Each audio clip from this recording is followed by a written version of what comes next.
রজনী রাসূল সাল্লাল্লাহু আলাইহি ওয়াসাল্লাম গভীর নিদ্রায় আচ্ছন্ন। হঠাৎ তিনি একটি স্বপ্ন দেখলেন। স্বপ্নে তিনি দেখলেন জিবরাইল আলাইহিস সালাম তার পাশে দাঁড়িয়ে আছেন, তার হাতে একটি রেশমি রুমাল। রাসূল সাল্লাল্লাহু আলাইহি ওয়াসাল্লাম কৌতূহল ভরে বললেন, হে জিবরাইল, তোমার হাতে এটি কি? জিবরাইল আলাইহিস সালাম বললেন, ইয়া রাসূলুল্লাহ সাল্লাল্লাহু আলাইহি ওয়াসাল্লাম, আপনি এটি খুলুন, তাহলেই বুঝতে পারবেন এর মধ্যে কি রয়েছে। নবীজি ধীরে ধীরে রুমালটি খুললেন এবং দেখলেন একটি স্নিগ্ধ, কোমল ও পবিত্র চেহারা। নবীজি তাকিয়ে চমকে উঠলেন, কারণ তারই প্রিয় বন্ধু আবু বকরের কন্যা আয়েশা রাদিয়াল্লাহু তাআলা আনহার চেহারা তিনি দেখতে পেলেন। তিনি বিস্মিত হয়ে বললেন, হে জিবরাইল, কেন আমাকে এই চেহারাটি দেখানো হচ্ছে?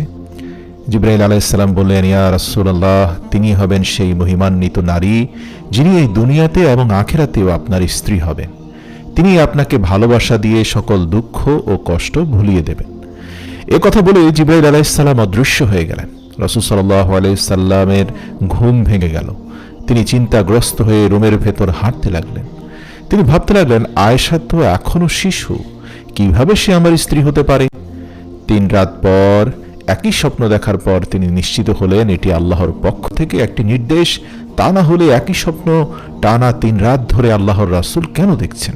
প্রিয়দর্শকের পরে নবীজি সিদ্ধান্ত নিলেন আবু বকর রাদিয়াল্লাহু তাআলা আনহুর সাথে কথা বলবেন। একদিন নবীজি আবু বকর রাদিয়াল্লাহু তাআলা আনহু এর ঘরে দাওয়াত খেতে গেলেন। সেখানে গিয়ে দেখলেন বালিকা আয়েশা রাদিয়াল্লাহু তাআলা আনহা তার বান্ধবীদের সাথে পুতুল খেলায় ব্যস্ত আছেন। রাসূল সাল্লাল্লাহু আলাইহি সাল্লাম মৃদু হাসলেন, আয়েশার দিকে তাকিয়ে বললেন, হে আয়েশা, তোমার হাতে এটি কি? আয়েশা নিষ্পাপ হাসিতে বললেন, এটি আমার ঘোড়া। নবীজি বললেন, কিন্তু তোমার ঘোড়ার তো পাখা দেখা যাচ্ছে, ঘোড়ার কি পাখা হয়?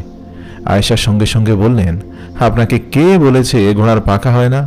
আপনি কি জানেন না আল্লাহর নবী সুলাইমান আলাইহিস সালামের ঘোড়ারও পাখা ছিল? নবীজি হেসে উঠলেন। তার মন দৃঢ় হলো, এই মেয়েটি একদিন ইসলামিক জ্ঞান ও প্রজ্ঞায় উজ্জ্বল নক্ষত্র হবে। কিছুদিন পর আবু বকর রাদিয়াল্লাহু তাআলা আনহু সম্মতি দিলেন। 500 দিরহাম মোহর নির্ধারণ করে নবীজির সাথে হযরত আয়েশা রাদিয়াল্লাহু তাআলা আনহা এর বিয়ে সম্পন্ন হলো। কিন্তু কিভাবে ছিল নবীজির দাম্পত্য জীবন? কিভাবে তিনি আয়েশাকে ভালোবাসতেন? একদিন আয়েশা রাদিয়াল্লাহু মজা করে বললেন, ইয়া রাসূলুল্লাহ, আপনি কি আমাকে ভালোবাসেন?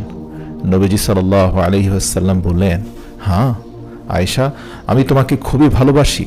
কিছুদিন পর আয়েশা আবার জানতে চাইলেন, ইয়া রাসূলুল্লাহ, আমাদের দাম্পত্য জীবনের 4 থেকে 5টি বছর পার হয়ে গেছে, আপনার ভালোবাসা কি এখনো আগের মতো আছে? নবীজি মুচকি হেসে বললেন, আমার ভালোবাসা তোমার জন্য সেই প্রথম দিনের মতোই আছে, যেমনটি করে শক্ত করে রশির গিঁট বাঁধা থাকে। আয়েশা রাদিয়াল্লাহু এই কথা শুনে আনন্দে হাসলেন। নবীজি তার স্ত্রীর সাথে রসিকতা করতেন, তার সাথে দৌড় প্রতিযোগিতা করতেন। একবার তারা একসাথে দৌড় প্রতিযোগিতা করলেন যখন আয়েশা রাদিয়াল্লাহু তাআলা আনহা আসলে খুব পাতলা শরীরের ছিলেন, মানে তিনি অত্যন্ত ছোট ছিলেন। তো আল্লাহর রাসূল তখন হেরে গেলেন, আয়েশা রাদিয়াল্লাহু তাআলা আনহু জিতে গেলেন। এরপর অন্তত 10 বছর পরে আল্লাহর রাসূল সাল্লাল্লাহু আলাইহি সাল্লাম দেখতে পেলেন যে আয়েশার বয়স হয়েছে, সে যথেষ্ট স্বাস্থ্যবানও হয়েছে। এরপর বললেন, আয়েশা, চলো তো এবার আবারও আমরা দৌড় প্রতিযোগিতা করি। আয়েশা সেবার হেরে গেল। নবীজি মুচকি হেসে বললেন, এবার আমিই জিতলাম আয়েশা। আয়েশা বললেন, ইয়া রাসূলুল্লাহ, আমি তো তখন ছোট ছিলাম, তাই জিতেছিলাম। নবীজি হাসলেন। এই ছিল তাদের দাম্পত্য জীবন, যেখানে ভালোবাসা, সম্মান ও বন্ধুত্ব একসাথেই ছিল। প্রিয় দর্শক, নবীজি ও আয়েশার ভালোবাসা ছিল চিরন্তন। যখন নবীজি অসুস্থ হয়ে পড়েন, তিনি আয়েশা রাদিয়াল্লাহু তাআলা আনহা এর কোলে মাথা রাখেন। তিনি বলেন, আমি চাই আমার মৃত্যু তোমার কোলেই হোক আয়েশা। আয়েশা রাদিয়াল্লাহু তাআলা তার হাত দিয়ে নবীজির মুখ মোছেন। তিনি রাসূল সাল্লাল্লাহু আলাইহি সাল্লামের শেষ নিঃশ্বাসটি পর্যন্ত আল্লাহর রাসূলের চেহারার দিকে অপলক তাকিয়েছিলেন। এই ছিল ভালোবাসার এক নিখুঁত দৃষ্টান্ত, যা পৃথিবীর বুকে বিরল।